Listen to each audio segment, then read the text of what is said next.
MACD가 뭔지 소개해드리겠습니다. 이 MACD라는 지표는 단기 이평선과 장기 이평선이 얼마나 가까워지는지 멀어지는지를 알려주는 지표입니다. MACD는 크게 세 가지로 구성되어 있습니다. MACD 선, 시그널선, 이 막대 그래프를 히스토그램이라고 합니다. MACD 선은 단기 지수 이동 평균값에서 장기 지수 이동 평균값을 뺀 것으로 두 이평선 간의 거리를 통해 두 이평선이 모이고 있는지 퍼지고 있는지를 알 수 있습니다. 시그널선은 앞서 구한 MACD 선을 한 번 더 이동 평균한 선입니다. 히스토그램은 차트에서 보이는 막대 그래프로 MACD 선에서 시그널 선을 뺀 값을 의미합니다. 요약해 보겠습니다. MACD 선은 단기 이평선에서 장기 이평선을 뺀 값으로 이를 통해 이평선이 모이고 있는지 퍼지고 있는지를 알 수 있습니다. 시그널 선은 MACD를 한 번 더 평균낸 선입니다. 히스토그램은 MACD에서 시그널 값을 뺀 것으로 이 값이 양수인지 음수인지에 따라 추세 전환을 알 수 있습니다. MACD가 어떤 건지 알았다면 어떻게 쓰는지 매매 기법을 알아보겠습니다. MACD의 대표적인 세 가지 매매 기법을 소개해드리겠습니다. 첫 번째, 시그널 교차 전략. 이름에서도 알 수 있듯이 MACD와 시그널 선의 교차 지점을 활용하는 방법입니다. MACD 선을 지수 이동 평균한 것이 시그널 선이라고 했죠? 즉, 한 번 더 평균한 값을 기준으로 MACD가 상향 돌파한다면 이는 상향 모멘텀이 있다는 것을 의미하기 때문에 매수를 고려해볼 타이밍이라고 볼 수 있습니다. 반대로 시그널 선을 MACD가 하향 돌파한다면 이는 하향 모멘텀이 있다는 것을 의미하고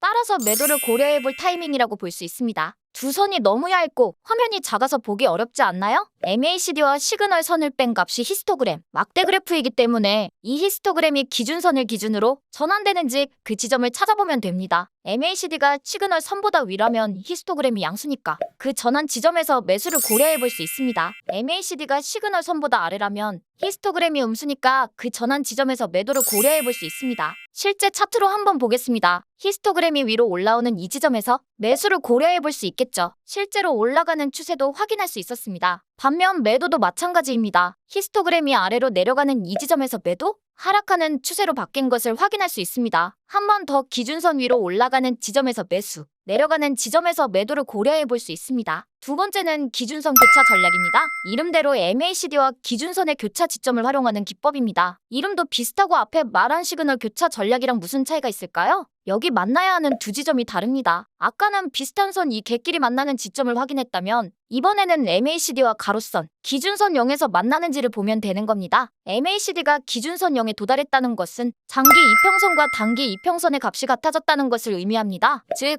추세가 전환되었다는 것을 의미하죠. MACD 선이 0보다 위로 올라온다면 상승 추세로 전환되는 것을 암시하기 때문에 매수를 고려해 볼 수 있고 MACD 선이 0보다 아래로 내려가면 하락 추세로 전환되는 것을 암시하기 때문에 매도를 고려해 볼 수 있습니다. 실제 차트에서 한번 볼까요? MACD만 제가 두꺼운 선으로 세팅을 해놨는데요. 이 선이 0 기준선에 닿는지를 보면 됩니다. 이때 상향 돌파하니까 매수, 상승 추세로 실제로 바뀌었고요. 하향 돌파하니까 매도, 하락 추세로 바뀐 것도 확인할 수 있었습니다. 실제로 꽤나 잘 짚어내는 모습을 볼 수 있었습니다. 여기서 두 개의 MACD 전략을 비교해 보겠습니다. 시그널 교체 전략은 MACD와 시그널 선이 교차하는 지점을 찾는 것. 기준선 교체 전략은 MACD 선과 기준선이 교차하는 지점을 찾는 것입니다. 또 시그널 전략은 MACD와 그 평균값을 비교해서 MACD의 고점 저점을 찾아 추세 전환을 예측하는 방법이고, 기준선 전략은 주가의 단기 이평선과 장기 이평선이 일치하는 지점을 찾아 추세 전환을 예측하는 방법입니다. 마지막으로 다이버전스 전략입니다. 다이버전스는 추세 전략을 찾는 데 유리한 방법입니다. 다이버전스란 주가와 지표가 반대로 움직이는 현상을 뜻하는데요. 주가가 상승할 때 지표가 하락한다면 하락 다이버전스, 주가가 하락할 때 지표가 상승한다면 상승 다이버전스라고 부릅니다. 다이버전스는 상승, 하락 추세의 강도가 약해지고 반대 추세로 전환되는 것을 암시합니다. 이를 활용해서 전략을 세울 수 있는데요. 그림으로 보면 주가는 상승하는데 MACD는 하락하는 경우 하락 추세로 전환된다. 그래서 그 지점에서 매도를 고려해 볼 수 있다라는 방법입니다. 실제 차트에서 보시면 주가는 상승하는데 지표는 하락하는 경우 하락 다이버전스가 발생했다고 보고 하락 추세로 전환될 것을 예상해서 매도를 고려해 볼 수 있습니다. 실제로 하락 추세로 전환되는 것도 확인할 수 있었습니다. 반면 주가가 하락할 때 MACD가 상승한다면 이는 상승 추세로 전환된다는 것을 암시하여 매수를 고려해 보면 좋은 타이밍이라고 볼 수 있습니다. MACD의 특징을 파악하기. 첫 번째, MACD를 통해 장단기 이동평균선의 수렴 발산을 알 수 있다. MACD는 단기 이동평균선을 장기 이동평균선으로 뺀 값인데요. 단기 이평선이 장기 이평선보다 위에 있는 경우 두 개를 뺀 값은 양수가 됩니다. 단기 이평선이 장기 이평선보다 아래에 있는 경우 두 개를 뺀 값은 음수가 됩니다. MACD는 두 값을 뺀 것이라고 했죠. 따라서 MACD가 기준선 0에서 멀어질수록 두 이동 평균선 사이의 거리는 멀어집니다. MACD가 0에서 멀어지는 것은 두 이동 평균선 사이가 멀어지는 것을 의미합니다. 이러한 모습을 발산이라고 표현하기도 합니다. 반대로 MACD가 0에 가까워지는 것은 두 이동 평균선 사이가 가까워진다는 것을 의미합니다. 이러한 모습을 수렴이라고 표현하기도 합니다. 두 번째, 시그널선을 통해 MACD 시기의 추세와 전환 시점을 예상할 수 있다? 시그널선이랑 MACD를 지수 이동 평균시킨 것입니다.